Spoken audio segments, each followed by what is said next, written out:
On Saturday, I made the short trip to Sleaford Park, the home of Sleaford Town in Lincolnshire. Why Sleaford? Well, during my Road to Wembley journey, I met Matt Evans, who was part of the management team that guided Bottisford Town to their best ever run in the FA Cup. I've stayed in touch with Matt, and he's since become the first team manager at Sleaford Town, so with no FA Cup this month, I thought I'd catch up with him. And it sounds like he's taken on a real project. Over the last few months, there have been several budget cuts at the club, and as a result, previous player manager Tom Ward left, along with several of the playing squad. But although they've been left with an inexperienced young squad, the players who've stuck around are really keen to put the work in for the club. Lately, there's been some issues with discipline among the players and management, which has led to fines and suspensions, as well as started to create a negative atmosphere around the ground, which seems to have pushed away some of the local community. But the new management team are working hard to transform the club's reputation. And from what I saw, there's a real sense of hope around the ground, and all the staff and volunteers genuinely seem like they want to be part of that turnaround. I met Vice Chairman Josh as I went through the main turnstile. He was getting involved just like all the other volunteers, giving out team sheets and welcoming the supporters on arrival. And I could tell just how much he loves the club by how fondly he spoke about his role. And although Josh is a season ticket holder at Lincoln City, he barely has time to go to Sincil Bank anymore, as he's prioritising Sleaford. And he's thoroughly enjoying being there every week. The morning of the game, a few of the staff and players had gone out around Sleaford Town Centre giving out Christmas cards, which is a really nice touch.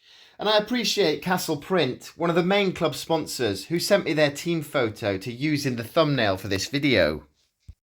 Sleaford Town play in the United Counties League Premier Division North, which is step 5 of the non-league system, and the 9th tier on England's football pyramid.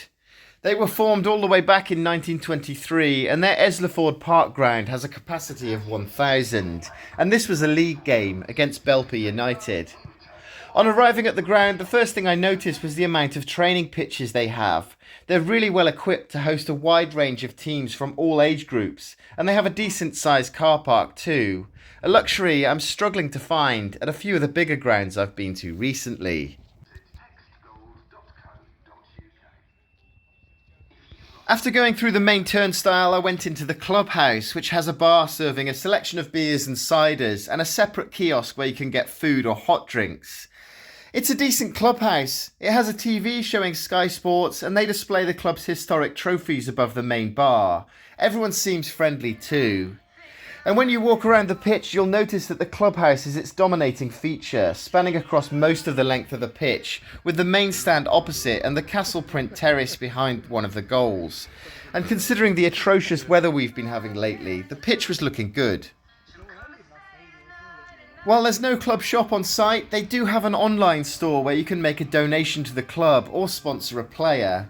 I'll put a link to their club shop in the description under this video so you can go and check it out. Saturday's opponents were promotion-chasing Belper United, who went into this game in 6th place, just outside the league's playoff places, and 12 points ahead of their hosts, though Sleaford had recently beaten them 1-0 away.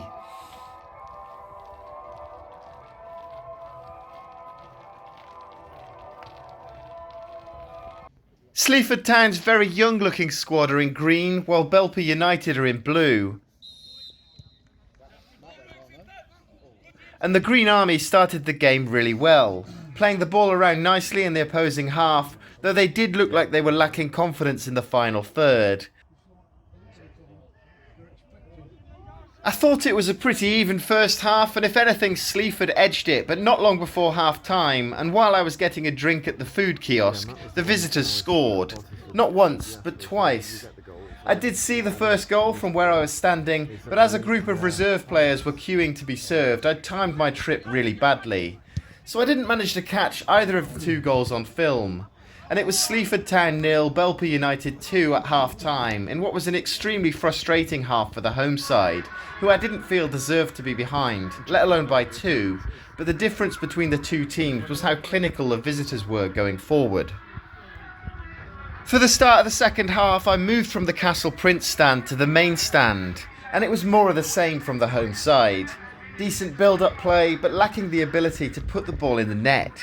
and they were punished again around 15 minutes from time. A misplaced pass from the defence was intercepted, and once again Belper United were lethal in front of goal. That is a really nice finish.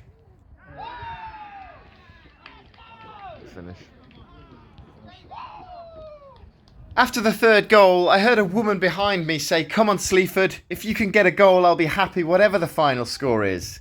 And I don't know whether it was the substitutions or if Matt had a few harsh words for his team, because in the last 10 minutes, the down and defeated Sleaford Town turned into prime Brazil, quickly pulling 2 goals back and then pushing hard for an unlikely equaliser.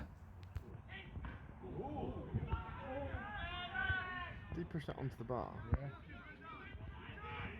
Although Belper had a player sent off late on, it wasn't to be for the home side, but at 3-0 down, that game looked done, so it's a huge credit to them for the way they responded.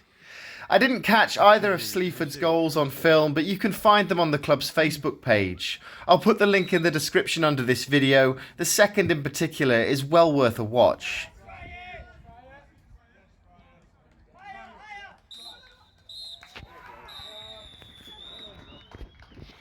So the final score was Sleaford Town 2, Belper United 3, and I think there are plenty of positives to take from that game.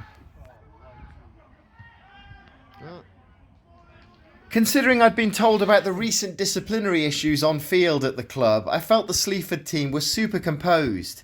Even when the game got a bit scrappy and physical towards the end while they were chasing the equaliser, even with a few heavy challenges flying in, the young lads didn't react. So that's a credit to them.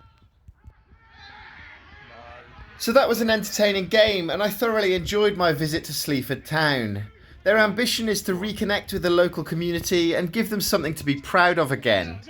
It will take time, but I genuinely believe in the Sleaford Town project.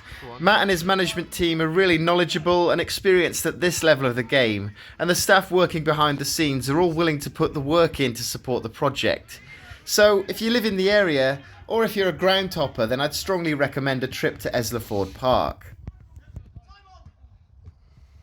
When I asked Matt about his new project, he said he's basing it on Fergie's class of '92.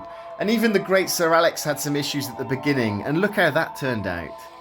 So after hitting the reset button and putting together a new look team, let's hope the class of '25 can give the community something to celebrate in the coming years.